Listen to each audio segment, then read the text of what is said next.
आज आपका टॉपिक है टनल डायोड। तो टनल डायोड के बारे में आज हम बताएंगे। इसके पहले वाले लेक्चर में हमने बताया है कि टनल डायोड बनाया किसका जाता है। टनल डायोड में डोपिंग डेंसिटी कितना होती है और हाई डोपिंग डेंसिटी रखने के कारण टनल डायोड में प्रॉब्लम क्या आती है। तो VI कैरेक्टरिस्टिक देखिए, VI कैरेक्टरिस्टिक आपका टनल डायोड में ये आपके होता है V और I के बीच का अभिलक्षण। V और I के बीच का अभिलक्षण जब हम ग्राफ खींचते हैं तो हमें VI अभिलक्षण प्राप्त होता है। तो यहाँ पे देखिए टनल डायोड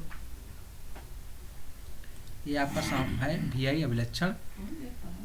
VI अभिलक्षण में ये आपका ग्राफ है, ये जो दिखाया जा रहा है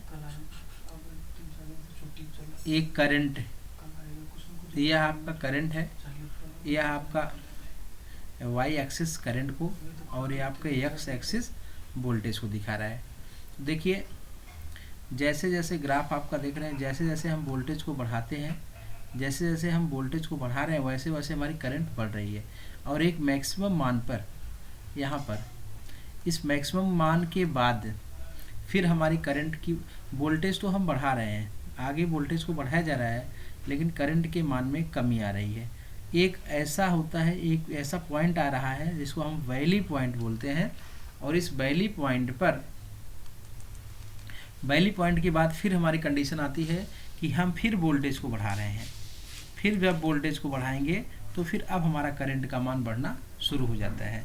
तो यहाँ पे हमें कंडीशन मिली फर्स्ट कि जब हम वोल्टेज को बढ़ा रहे हैं तो इसके सापेक्ष हमारी करंट भी बढ़ रही है। वोल्टेज बढ़ रहा है तो करंट भी हमारी बढ़ रही है। और ये कहाँ तक बढ़ रही है? एक मैक्सिमम मान तक, जिसको हम बोलते हैं पीक पॉइंट। पीक पॉइंट तक हमारी करंट की मान बढ़ रही है। और इस पीक पॉइंट के बाद फिर हम टर्मिनल वोल्टेज को बढ़ा रहे हैं, फॉरवर्ड बायसिंग वोल्टेज को बढ़ा रहे हैं, लेकिन फिर हमारे वोल्टेज के मान में वृद्धि तो हो रही है लेकिन करंट के मान में कमी हो जा रही है। और कमी कब तक हो रही है? एक वैली पॉइंट, वैली पॉइंट तक। वैली पॉइंट को हम VB से प्रदर्शित करते हैं, वैली पॉइंट को VB से और पीक पॉइंट को VP से। ठीक, तो यहाँ पे आपको मिला क्या? और जो हमारा टनल डायोड होता है वह निगेटिव रेजिस्टेंस रीजन में काम करता है। किस रीजन में काम करेगा? निगेटिव रेजिस्टेंस रीजन में। और वह निगेटिव रेजिस्टेंस रीजन हमारा यहाँ से लेकर यहाँ तक प्राप्त होता है। निगेटिव रेजिस्टेंस रीजन में हमारा इसमें कंडीशन मिलेगी कि निगेटिव रेजिस्टेंस रीजन जो आपका ये देख रहे हैं क्षेत्र, इस क्षेत्र वोल्टेज को तो बढ़ाएंगे, वोल्टेज बढ़ेगा लेकिन हमारे करंट के मान में कमी आएगी।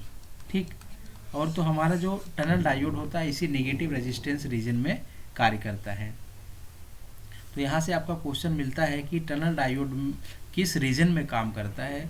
तो हमारा टनल डायोड हमेशा नेगेटिव रेजिस्टेंस रीजन में कार्य करता है। इसके बाद नेक्स्ट आपका है, नेक्स्ट टनल डायोड में कुछ आपके टनल डायोड ये आपका टनल डायोड का प्रयोग हम वेरी हाई फ्रीक्वेंसी ऑक्सीलेटर में करते हैं। बहुत उच्च मान की आवृत्ति का जो ऑक्सीलेटर होता है उसमें हम टनल डायोड का यूज करते हैं। किसका यूज करेंगे? टनल डायोड का यूज। और टनल डायोड में अब हम आपको अभी इसके कैरेक्टरिस्टिक में बताए थे कि निगेटिव रेजिस्टेंस मिलता है। टनल डायोड में कौन सा रेजिस्टेंस मिलता है? नेगेटिव रेजिस्टेंस मिलता है। तो टनल डायोड के नेगेटिव रेजिस्टेंस रीजन को हम प्रदर्शित करते हैं RN से। ठीक, अब यह RN का मान, RN को निकालने के लिए -dV/dI करते हैं। ठीक, और इस RN का मान जो वेरी करता है 10 ओम से -200 ओम तक। जो नेगेटिव रेजिस्टेंस होता है, नेगेटिव रेजिस्टेंस की वैल्यू -10 ओम से -200 ओम तक वेरी करता है। इसके बाद नेक्स्ट आपका आता है, इसके अगला पैरामीटर है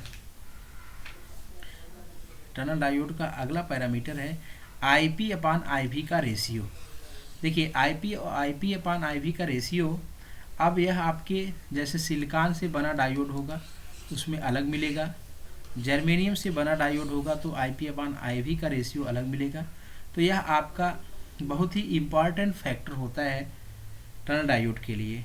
तो अगर हमारा डायोड किससे बना होगा, जर्मेनियम से, सॉरी हमारा डायोड अगर सिलिकॉन से बना होगा तो सिलिकॉन से अगर हमारा डायोड बना होगा तो इसकी IP अपान IV का रेशियो जो मिलेगा वो 3:1 का रेशियो मिलता है।